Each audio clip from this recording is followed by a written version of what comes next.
kecil seneng main game, terus suka gambar gitu kan. Jadi itu menjadi impian waktu sejak kecil ya.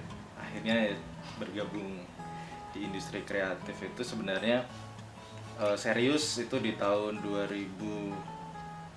2010 itu ikut pertama kali ya kompetisi yang skalanya cukup besar nasional, jadi pesertanya juga banyak dari kalangan profesional gitu ya. Di situ saya belajar banyak mengevaluasi gitu ya, meskipun waktu itu sudah juara pertama itu kan, tapi di situ terus ada kelanjutannya, follow up-nya. Jadi para pemenang kompetisi itu akan ada 12 pemenang diadu lagi sama angkatan yang Indigo Fellowship 2009 untuk mendapatkan pendanaan lanjutan. The Adventures of Vanara sendiri dari proyek yang ambisius. Kenapa ambisius? Karena di proyek ini kita harus bikin novel sebanyak 2 judul dari 3 ya, trilogi, 2 novel yang sudah diterbitkan di Gramedia. Terus kita harus bikin 3 komik cetak. Terus kita harus bikin 2 komik digital yang sudah dirilis di Android sama di iTunes Store ya. Terus kita harus bikin pilot project animasi serial itu 4 episode.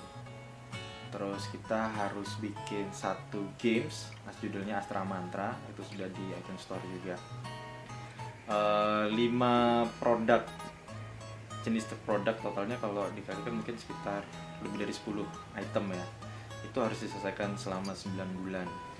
Dari kelima macam produk ini ternyata masyarakat kita Indonesia ya, khususnya pasar lokal itu masih menyukai produk yang offline, cetak. Itu kalau produk digital ini masih animasi pun cukup berat gitu kan. Kenapa berat? Ya karena stasiun TV nasional masih ini ya, mereka bargaining powernya cukup tinggi dan mereka menilai produk animasi ya harganya ya kurang lebih harus sama dengan animasi dari luar yang masuk, dengan karena mereka sudah distribusinya cukup banyak, mereka bisa menekan cost di situ. Jadi saya banyak belajar di situlah bagaimana peta industri kreatif di Indonesia maupun di internasional seperti apa. Jadi sebenarnya kan proses industri kreatif ini dari hulu sampai ke hilir, dari mulai sisi sumber daya manusia, terus pelaku industrinya sendiri ya, studio-studio animasi, studio game, studio komik, musik, banyak lah ya. Terus dari sisi distributor atau publisher atau broadcaster, dan ada konsumen. Di bawah ada government, pemerintah, dan ada community. Jadi ada, kalau saya simpulkan, ada akademisi, ada bisnis, ada government, ada community. Community di sini ada konsumen juga ya. Kalau animasi sendiri Indonesia sebenarnya dari tahun 1950 presiden pertama kita sudah ngirim animator kita untuk belajar langsung di Walt Disney Studio itu kan. Nah yang terjadi mungkin kalau saya amati dokumentasi pembelajarannya seperti apa, terus bisnisnya waktu itu masih belum berjalan dengan baik, sehingga dari tahun 50 itu semacam ada missing link gitu ya. Generasi berikutnya kalau nggak salah tahun 70-an itu ada beberapa animator dari PPFN ya, kalau dulu serial Unyil kalau pernah tahu, itu dikirim ke Jepang, mereka belajar animasi. Cuman sama dari sisi dokumentasi dan bisnisnya nggak berjalan dengan baik. Kalau dari sisi bisnis kebanyakan para pelakunya otodidak gitu kan. Kebanyakan memang arsitek ya. Kebanyakan dari arsitek terus mereka ke animasi. Contohnya Mas Roni Gani yang di Avengers ya. Yang saya salut juga Mbak Rini juga, mereka punya awareness untuk tadi meningkatkan kualitas animator kita dengan mereka bikin satu edukasi online. Termasuk yang di Surabaya ya, saya bisa bikin Animation Academy. Itu karena kita mencoba membuat satu standarisasi SDM. Nah mungkin kan kalau mau perang, nah, satunya belum bisa pegang pistol, nah gimana itu bottleneck di produksi itu kerasa sekali gitu kan. Jadi masalah bottleneck bukan lagi di hardware atau software, tapi masalah utamanya itu ada di SDM. nggak standar. Gimana mau tadi kita menyematkan ritme kerja, satunya bawah sekali, artinya nggak. Itu aja. Terus dari pemerintah sebenarnya, nah ini belum ada satu visi yang sama, meskipun sebenarnya Kemenparekraf sudah bikin satu buku roadmap industri kreatif, tapi belum spesifik ngomongin kalau industri animasi bagaimana, game seperti apa, terus pengukuran pencapaian keberhasilannya seperti apa. Karena tanpa adanya pengukuran tadi, ibaratnya sepak bola, kita nggak tahu, nggak main bola nggak ada skornya, itu kan nggak seru gitu kan.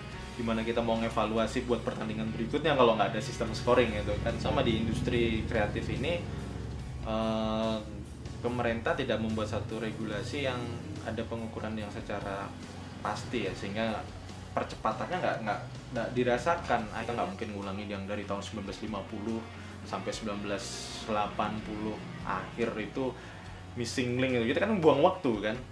Nah itu akselerasinya nggak jalan. Itu komunitas sekarang, nah ini yang komunitasnya semakin kuat.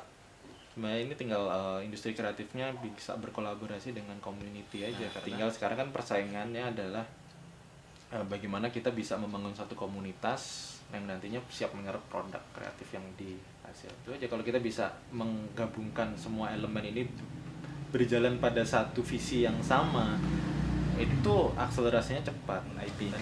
Jadi ada satu quotes, intinya tuh kita create brands tuh ya, bukan create produk ya. Artinya kita menciptakan brand seperti contohnya Mickey Mouse gitu kan. Mickey Mouse itu brand gitu kan, karena pada saat kita punya license haki-nya, maka disitulah sebenarnya industri kreatifnya apa. Karena saat nanti saya pingin ada pabrik mainan nih, pingin pakai karakter Mickey Mouse, nah dia harus bayar license, kontrak sama itu kan. Ya sebenarnya itu yang mengapa haki itu menjadi sangat penting. Jadi waktu di Jepang itu saya banyak belajar. Sebenarnya gini, produk kreatif itu kan produk yang irasional. Jadi produk irasional ini kita beli produk kreatif itu bukan lagi karena kita perlu gitu kan, karena kita suka. Kalau perlu itu kan rasional, gitu kan. Nah di Jepang sendiri saya waktu itu beli satu alat cukur. Nah itu bukan karena saya beli alat cukurnya, tapi karena di situ dibundling sama karakternya Evangelion. Nah itu artinya apa? Itu salah satu strategi bisnis mereka. Jadi saat itu produk pisau cukur ini itu hanya eksklusif di salah satu convenience store. Itu keunggulannya produk kreatif, jadi membuat orang mengoleksi padahal nggak perlu kan. Nah itu tadi ya, produk irasional kreatif itu membuat sesuatu pengambilan keputusan buyer itu menjadi irasional. Nah sejak awal memang pelaku industri kreatifnya harus berpikir jauh ke depan, ya bisa cuman sekedar berkarya itu kan. Karena kalau sekedar berkarya ya kita mengulangi yang sudah terjadi, kita kehilangan waktu dari tahun 50 sampai 80 itu nggak ngapa-ngapain, nggak jadi apa-apa kan sekarang. Padahal pelakunya ada semua loh, karyanya udah banyak, Gundala dan seterusnya, tapi gimana sekarang? Ya ini kalau kita mau berbesar hati mengevaluasi gitu kan. Kalau apa kita mau sekian generasi, sekian puluh tahun ke depan mau kayak gini terus? Saya rasa kan enggak kan. Jadi yang penting kita tahu, kita kenali diri kita dulu gitu kan. Jepang mengenali keterbatasan mereka di industri kreatif. Ya jadi kalau diamati animasi Jepang, mereka tidak banyak motion, nggak banyak gerak. Beda dengan animasi Amerika atau Eropa yang banyak gerak. Tapi lebih banyak Jepang menguatkan di sisi storytelling, karakter, membangun karakter dia diunggulkan karena dia tahu sumber daya manusianya terbatas tuh kan, dan dia harus cepat kejar tayang gitu kan. Dan itu artinya apa? Dia mengenali kekurangannya. Amerika dengan yang keunggulannya, mereka punya SDM cukup bagus, mereka teater itu Broadway udah cukup lama itu kan. Jadi artinya mereka sendiri kenapa banyak motion itu. Kalau kita lihat animasi awal di sini kan lebih banyak musikal ya, itu seperti drama musikal. Nah itu mereka mengenal dengan baik keunggulan mereka. Nah sekarang kita yang di Indonesia, apa yang bisa kita lakukan dia? Anda harus kenali di Indonesia keterbatasannya jangan seperti apa. Kita nggak bisa dong maksa, saya pingin animasi stylenya Pixar, tapi nah kalau nggak bisa ngukur keterbatasannya ya jangan dipaksa gitu kan. Hasilnya jadi nggak jelas gitu kan. Nah kita harus tahu keterbatasan kita dan itu kita kemas menjadi keunggulan. Itu yang pertama. Yang kedua, kita harus tahu kita mau menjadi sebagai animator atau sebagai bisnismen, IP creator. Itu passion. Jadi kalau Anda passionnya memang ingin menjadi animator, ya jadilah animator yang maksimal. Ya Anda harus fokus gitu kan, tools apa yang Anda harus kuasai, teknik apa yang Anda kuasai, referensi apa yang Anda harus baca itu. Kalau Anda mau masuk ke bisnisnya, ya jadilah pebisnis yang baik gitu kan. Jadi pahami, kenali diri kita seperti apa, keunggulan kelemahannya masing-masing studio pasti punya strateginya. Kalau paham dengan baik kelemahan sama keunggulannya. Kedua, Anda harus paham Anda mau posisinya seperti apa itu kan. Jalani aja semua, nanti akhirnya kan kita ketemu itu. Ternyata saya lebih cocok sebagai animator daripada saya bisnis.